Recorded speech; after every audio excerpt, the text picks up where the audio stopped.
2019 সালের 11 ডিসেম্বর ঝালকাঠির রাজাপুর উপজেলার শুক্তাগড় ইউনিয়নের সন্ধ্যা নদীর উপর 225 ফুট দৈর্ঘ্যের আয়রন সেতুটি ভেঙে যায়। এতে রাজাপুর, কাউখালী ও ঝালকাঠি সদর উপজেলার সরাসরি সড়ক যোগাযোগ বিচ্ছিন্ন হয়ে পড়ে। বন্ধ হয়ে যায় যাত্রীবাহী গাড়ি, মোটরসাইকেল সহ সব ধরনের যানবাহন চলাচল। দুর্ভোগে পড়ে 7টি শিক্ষা প্রতিষ্ঠানে শত শত শিক্ষার্থী সহ অন্তত 30 গ্রামের কয়েক হাজার মানুষ।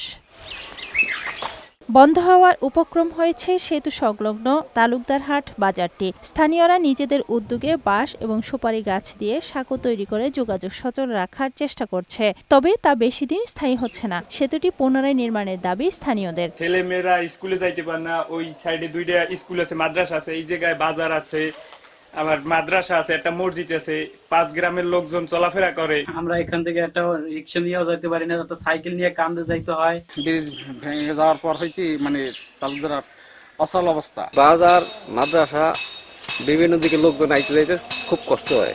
সেতু নির্মাণের জন্য প্রকল্প প্রস্তাবনা পাঠানো হয়েছে।